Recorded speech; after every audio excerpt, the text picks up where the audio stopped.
We oftentimes take for granted the importance of water for our life. But if you take a second to really think about it, you come to understand that without water, there is no life on a physical level, nor on a supernatural level. And God has ordained it that we are to be born again supernaturally through water. So the point here is that from water comes life. I came here in 2017 with the intention of having a Marian consecration in the Dodoma area. And those 3 days, I saw all these women walking for hours and hours and hours in search of water. And as they and their children are walking, doing this, I saw all these men sitting around doing nothing. And little did I know that it all started with water. Trying to get the men to work, I realized that everyone in Africa owns land. They've owned it for generations. First of all, they're waiting for the rain, and then once they get that precious drops of rain, they don't know how to grow food enough to feed their families so that they can grow healthy, let alone use the food as a means of money. For 25% of the world's population, there is a clean water problem. What I mean by that is there are 2 billion people throughout this earth that cannot have access or ready access to clean water. For example, in Tanzania, 40% of their population do not have access to clean water. They have to walk miles just to draw out dirty water. And this problem affects their entire life.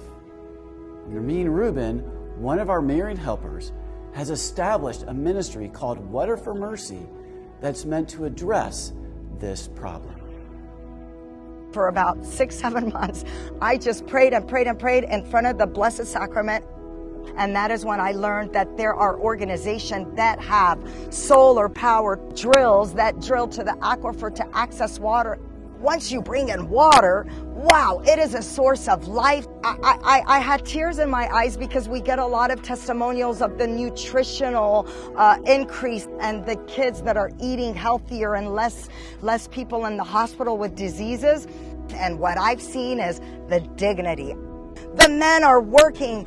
The women, she can help her kids who are now going to school.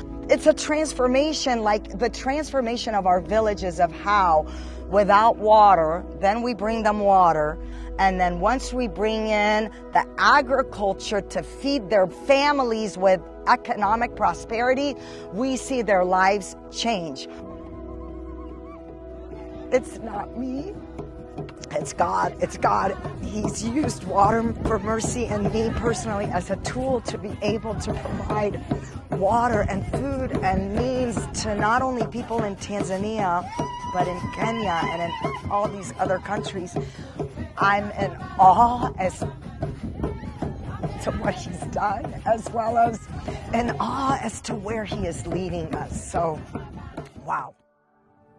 Here in America, there are people who are trying to raise funds to support further projects whereby villagers can gain access to clean water and further develop agricultural sustenance. At Clearwater Central Catholic High School in Clearwater, Florida, a Water for Mercy chapter has been established, and these students who are part of it have passionately sought to raise money so that another village could be sponsored, and therefore more people can be given access to clean water and agricultural sustenance. Hi, my name is Isa Belangi. I'm part of the CCC Water for Mercy chapter, and behind us you can see our school's football players trying to simulate the conditions in Africa as these families go to find water. In the poorest of the poor countries, women and children are walking up to 6 hours a day to get water from holes in the ground that looks like this. So every year we try to simulate these conditions by putting on a walk for water, where we encourage participants to take buckets full of sand or full of water and hold them and walk around our cross-country trail just to see how hard it can be to walk for maybe a mile, maybe more, and just for something that's so basic as water. It's truly something that we're not very used to. We're very separated in the West. This is very difficult.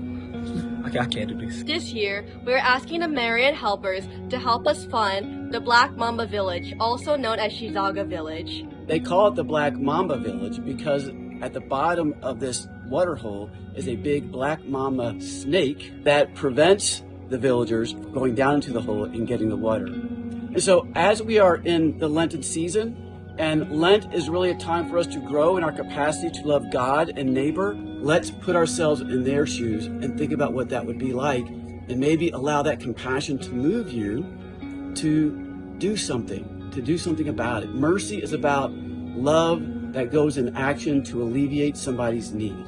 That's what mercy is. We'll be able to dig down and provide water for thousands of people right out their door.